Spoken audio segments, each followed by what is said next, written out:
Welcome to IGNITE Kidz presents a Black History presentation. Journey with us as we explore the trailblazers who made paths for us to walk into today.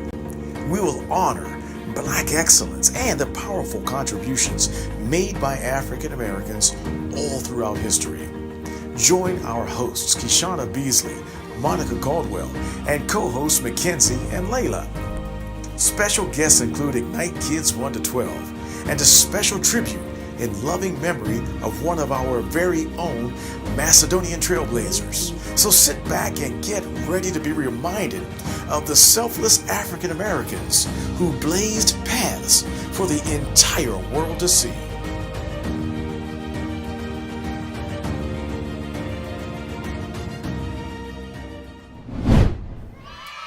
Welcome IGNITE Kidz to IGNITE Kidz Presents a Black History presentation, where we will explore the excellent impacts that African Americans have made throughout the centuries.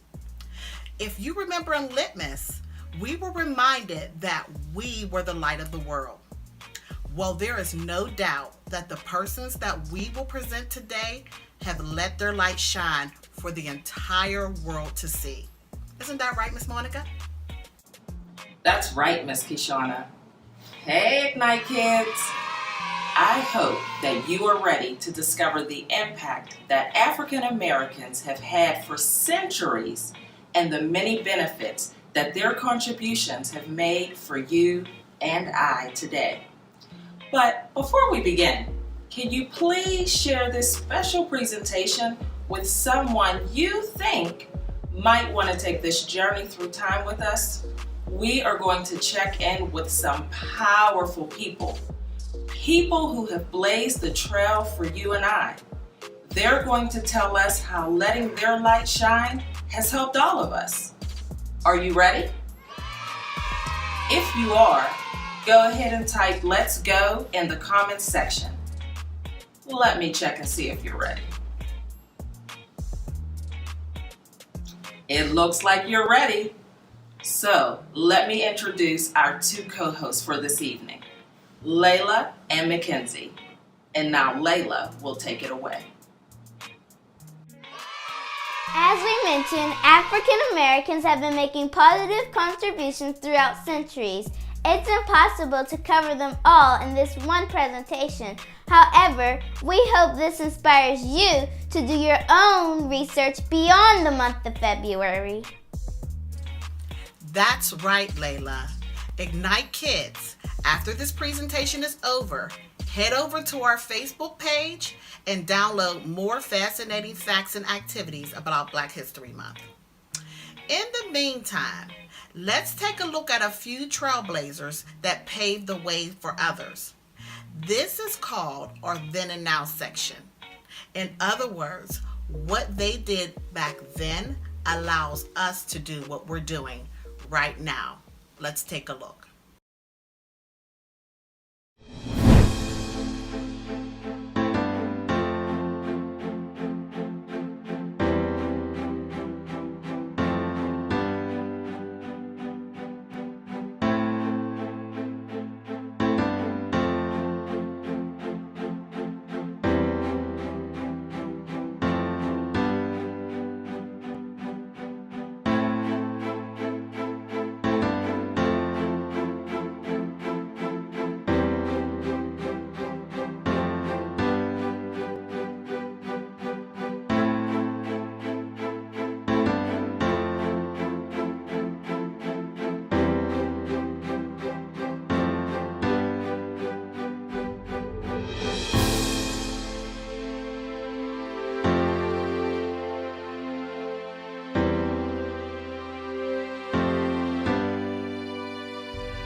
Wow, what a great reminder. We saw the excellent impacts in athletics, literature, industry, entertainment. Wow. It really is important that there were trailblazers that made a path for us to do the things we're doing today. Let's see what Mackenzie has for us. Take it away, Mackenzie. Hey IGNITE Kidz, welcome and thanks for joining us. This presentation will acknowledge the positive impact that African Americans have made throughout history. During this time of year, we usually hear about Dr. Martin Luther King Jr., Malcolm X, Harriet Tubman, Sojourner Truth, Rosa Parks, and many other great trailblazers. Today we want to bring the light to others that you may or may not have heard of. We will see African Americans in education, politics, economics, and many other areas that have advanced in our society. Let's take a look at trailblazers in education. I am Mary McLeod Bethune. I was born on July 10, 1875. I was an educator, stateswoman, philanthropist, humanitarian, and civil rights activist. I was president of the Southeastern Federation of Colored Women's Clubs from 1920 to 1925. Then I founded the Daytona Beach Literary and Industrial School for Training Negro Girls, which eventually became a college, merged with the all-male Cookman Institute, and formed Bethune-Cookman College in 1929. Then I founded the National Council of Negro Women in New York City in 1935. In 1938, hosted the White House Conference on Negro Women and Children, which highlights the importance of Black women in democratic roles. I once said, therefore there can be no discrimination, no segregation, and no separation of some citizens from the rights which belong to all. We are on our way, but these are frontiers which we must conquer. Wow. Thank you, Mary McLeod Bethune. Your impacts in education has impacted many. Layla, let's see what you have for us. Hey IGNITE Kidz, let's see how African Americans have impacted the economics. Maggie Lena Walker, in 1903, founded St. Luke Penny Savings Bank in Richmond, Virginia. I was the first female bank president of any race to charter a bank in the United States.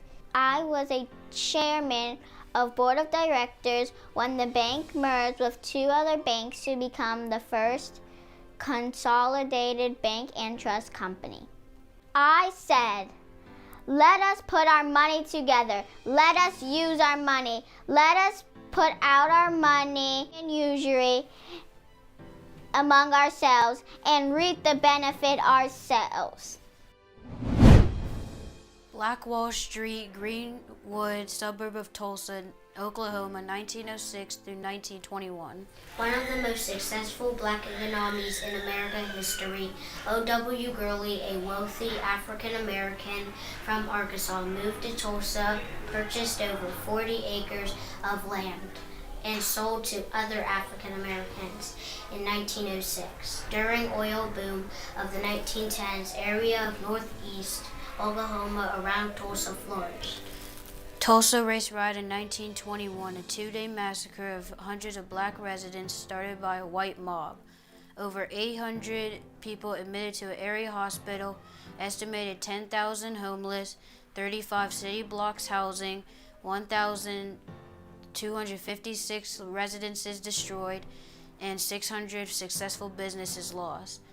The community mobilized its resources and rebuilt the Greenwood area within 5 years of the race riot, in spite of political efforts to prevent Reconstruction.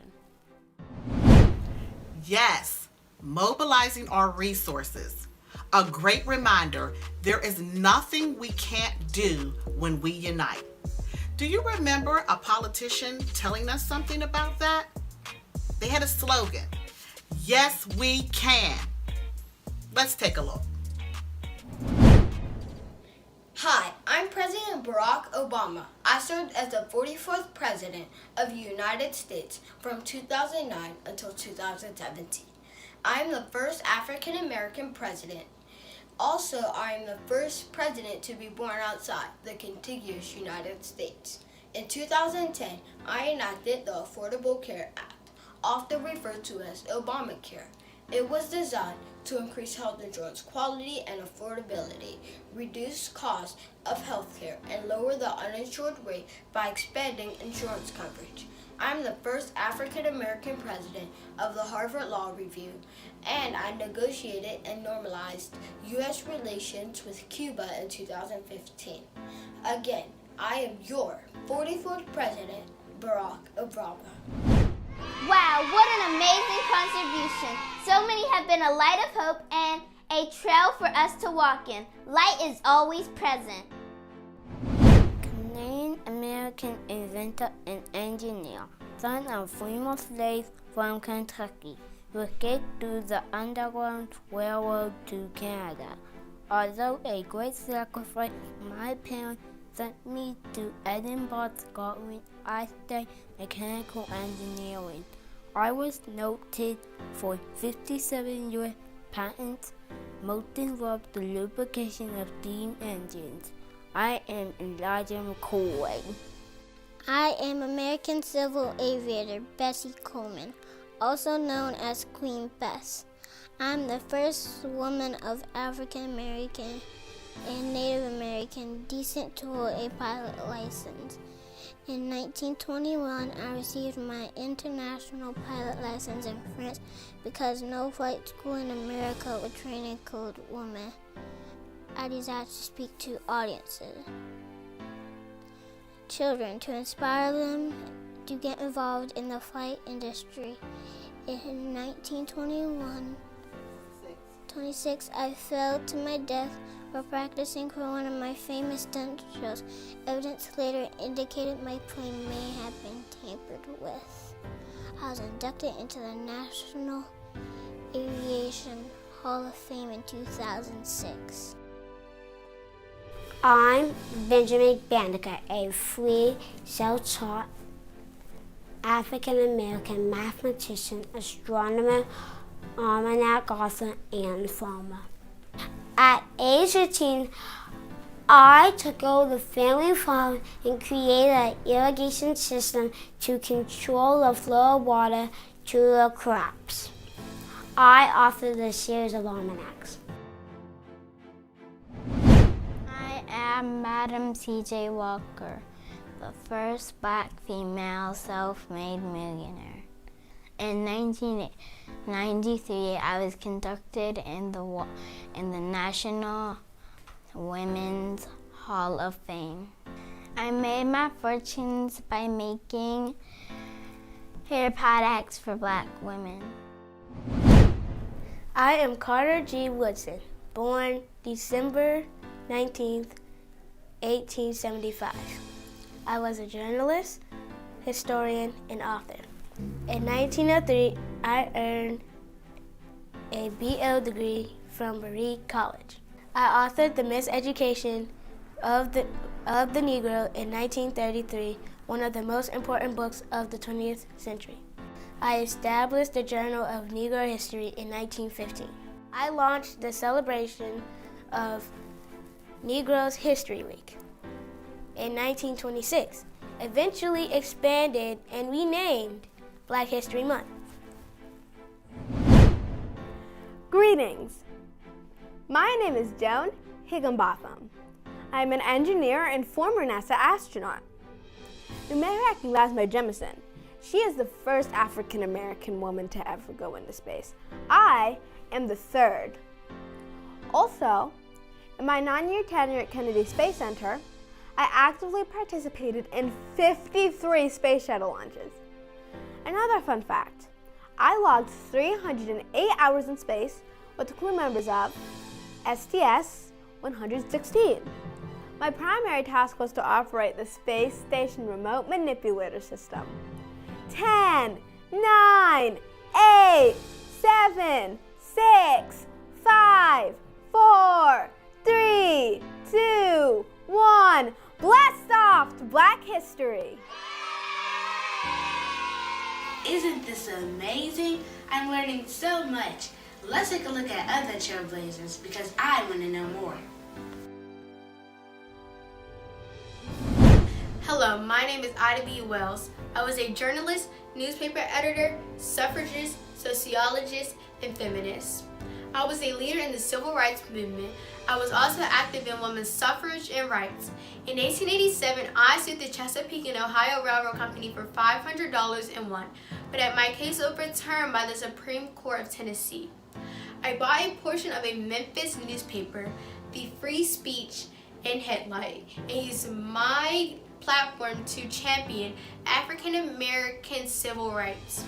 I co-founded the National Association for the Advancement of Colored People in 1909. Lastly, I documented lynching in the United States in the 1890s.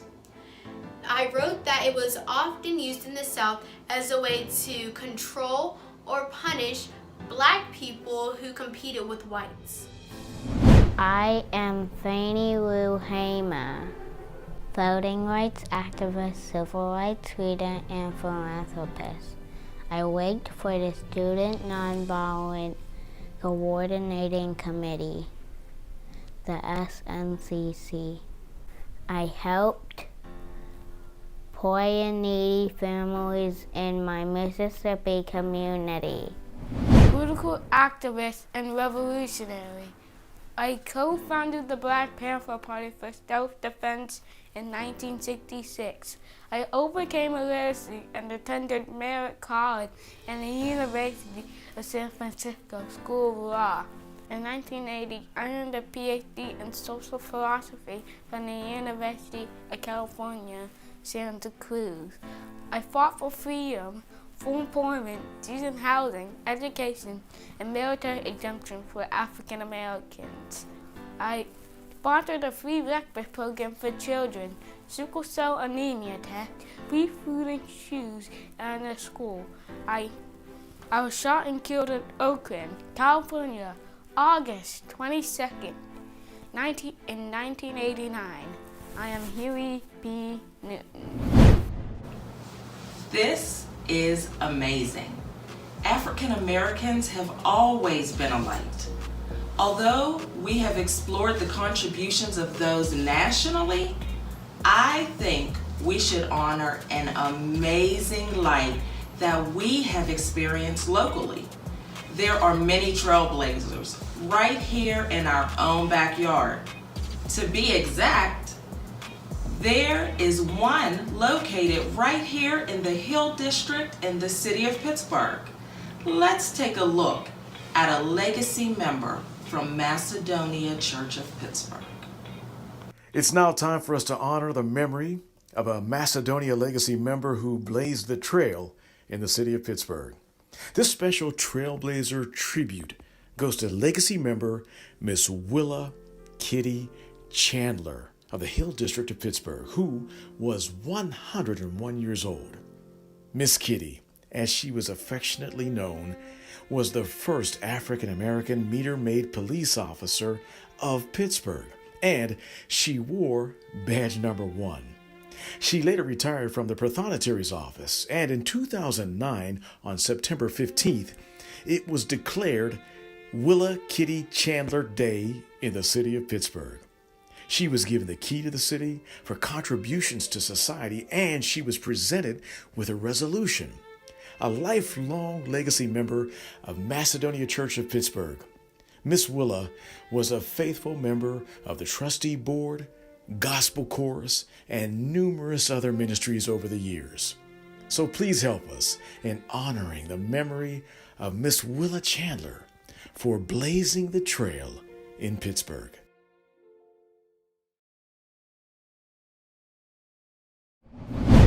Wow. God is truly amazing, and we honor the life and rich legacy left by Miss Willa Kitty Chandler. Your light continues to shine. What an impact. Wow, we've got a lot of gems today. It's important to know that many doors that are open for us today are because of others that let their light shine before us. You know what? I'm definitely going to let my light shine. Matthew 5:16. In the same way, let your light shine before others so that they may see your good works and glorify your Father who is in heaven.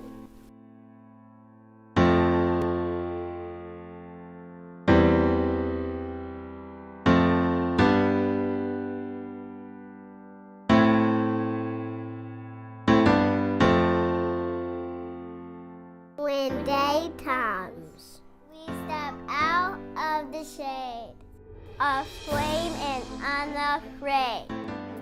A new sun blooms as we see it. For there is always light.